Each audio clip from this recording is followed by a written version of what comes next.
tomar conhecimento dessa responsabilidade, dessa obrigação, é muito difícil. Temos de trabalhar não só em nosso interior, mas também em nossas relações com os outros. Com a palavra trabalho, não me refiro ao pôr em prática alguma fórmula astuta, alguma teoria absurda, as asserções fantásticas de algum filósofo, guru ou instrutor. Todas essas coisas são infantilidades impróprias de um indivíduo amadurecido.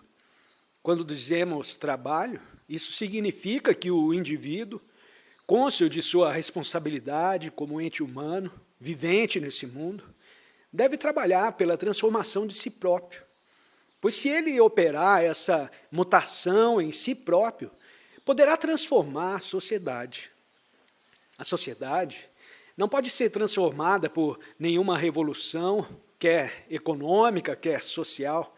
Disso já tivemos provas com a Revolução Francesa e a Revolução Russa. A eterna esperança do homem de que, mediante a alteração das coisas exteriores, o ente humano pode ser transformado, nunca se realizou e nunca se realizará.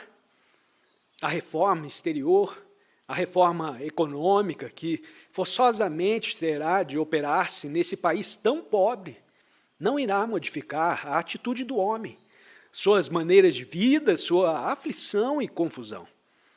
Assim, para que se opere uma total transformação do ente humano, é necessário que o homem se torne cônscio de si próprio, aprenda de uma nova maneira a respeito de si próprio. O homem, segundo as recentes descobertas da antropologia, vive há 2 milhões de anos e até hoje não descobriu uma solução para suas aflições. Tem sabido fugir delas por meio de fantasias e ilusões, mas não encontrou a necessária solução. Não edificou uma sociedade livre de ajustamentos. Pode-se observar que as sociedades que cooperam por necessidade, sob a pressão da necessidade, da compulsão, de uma revolução industrial, são forçados os indivíduos a viver juntos. Têm de cooperar, de se ajustar, de seguir um padrão. E numa tal sociedade, como se pode observar, sempre há conflitos. Cada um está contra todos porque há ambição, competição, embora todos falem em amor ao próximo. Cada um é forçado a cooperar, mas, não obstante, a cooperação e a asserção de amar o próximo, todos são competidores cruéis, ambiciosos, e, portanto, uma sociedade dessa espécie promove sua própria destruição. E há também uma outra forma de sociedade sem nenhuma consciência cívica. Cada um só trata de seus próprios interesses. Como se observa nesse país, cada homem cuida apenas de sua família, de seu grupo, sua classe, sua região natal, suas diferenças idiomáticas. Vive inteiramente alheio ao que está acontecendo ao seu próximo. Isso pouco lhe importa. É total sua indiferença aos acontecimentos. Entretanto, seus livros religiosos ensinam que ele terá uma vida futura e, portanto, deve comportar-se decentemente. Que existe karma, que tudo o que ele agora faz é levado em conta. Como fala, como diz as coisas, não importa quem seja. Que deve proceder virtuosamente, pois do contrário pagará por seus atos na próxima vida. É isso, em linhas gerais, o que eles preceituam. Nessa base, há séculos, os indivíduos estão sendo educados. No entanto, tais crenças e ideias não importam em sua vida porque não crê. Continua a se comportar como se esta fosse a única vida realmente importante, porque continua a competir, a ser ambicioso, a destruir o seu semelhante. Socialmente, é destituído de um espírito cívico. Há, pois, 2 formas de sociedade. Numa delas, o indivíduo é obrigado a se ajustar, forçado pela necessidade a cooperar. Aí o ente humano adquire uma mentalidade cívica, não joga lixo na rua, porque se o fizer, seria punido. Nessa sociedade, há ordem. Mas dentro dessa ordem, dessa organização, cada um está contra todos.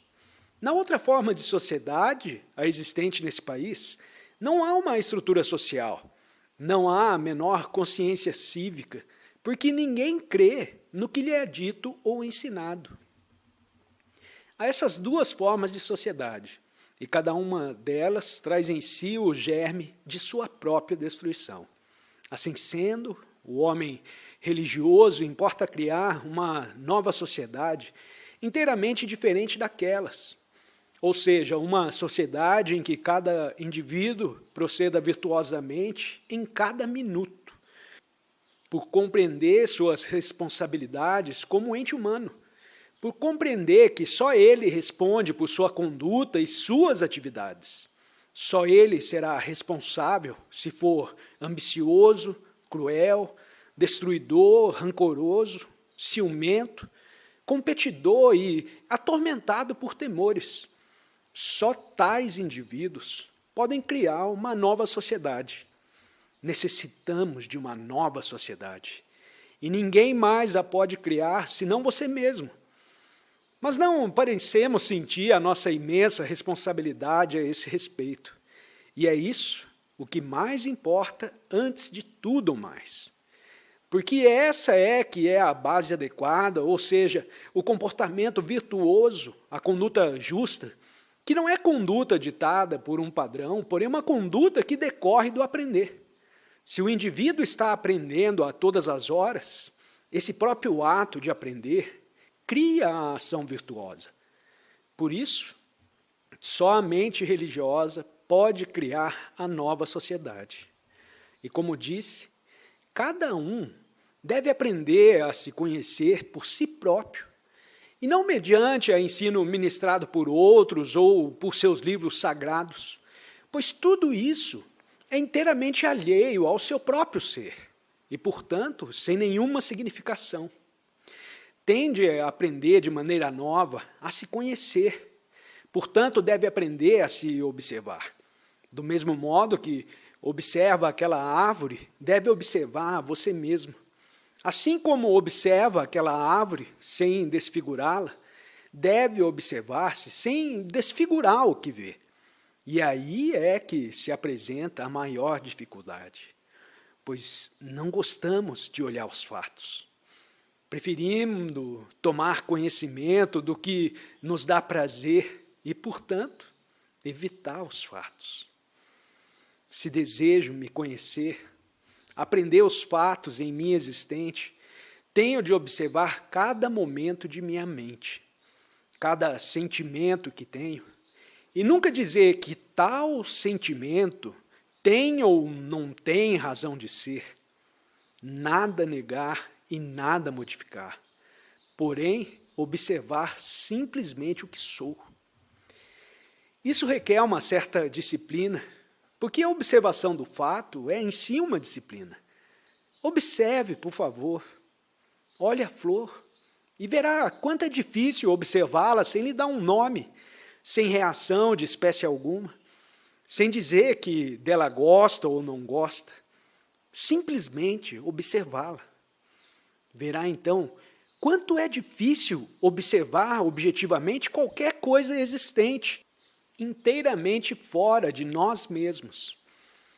E se você se volta para o interior, torna-se muito mais difícil a observação, porque tem opiniões a respeito de você mesmo, o que deveria ser, o que não deveria ser, o que é, a opinião do que é o superego, o Atman, Deus, tudo o que pensa ser, pois a respeito de você mesmo tem tantas ideias fantásticas, e são essas lembranças, essas fantasias, essas ilusões, essas experiências, todo esse conhecimento adquirido que te impede de se observar e manter-se cônscio de tudo isso. O conhecimento sobre várias formas e não o deixar interferir na observação de você mesmo, esse próprio ato traz consigo a necessária disciplina.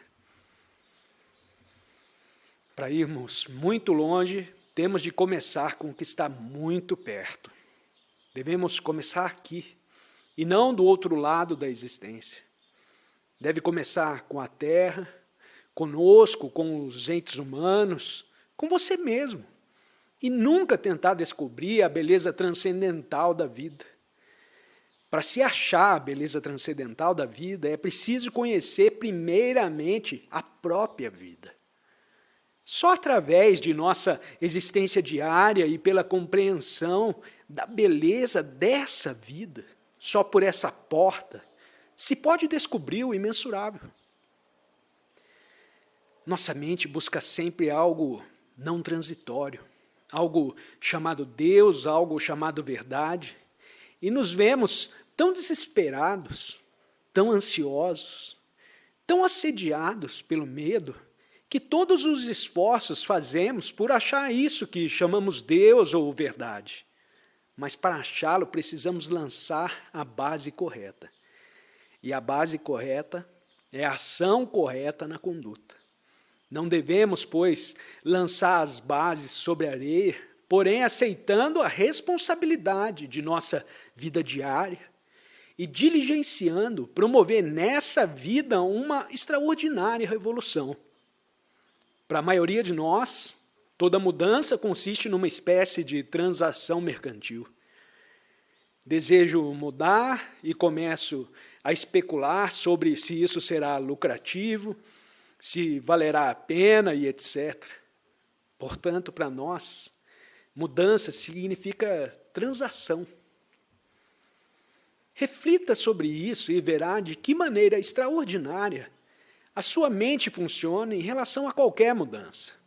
Mudamos quando consideramos proveitoso, aprazível, ou mudamos se é doloroso o nosso atual estado.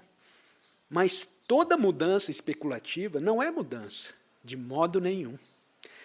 Portanto, se nossa mente deseja encontrar a realidade, deve começar por si própria. E existe algo não mensurável pela mente ou pelos instrumentos inventados pelo homem. Existe a verdade, a bem-aventurança, mas não é por meio de orações nem esperanças que alcançaremos, porém pelo nos tornarmos totalmente responsáveis por cada uma de nossas ações, em cada dia, em cada minuto do dia. E então, dessa responsabilidade, desponta a flor da compreensão, que é o verdadeiro caminho da vida. Esse caminho tem de ser descoberto por cada um de nós, pois só por ele se alcançará a realidade, a iluminação e as profundezas do Espírito.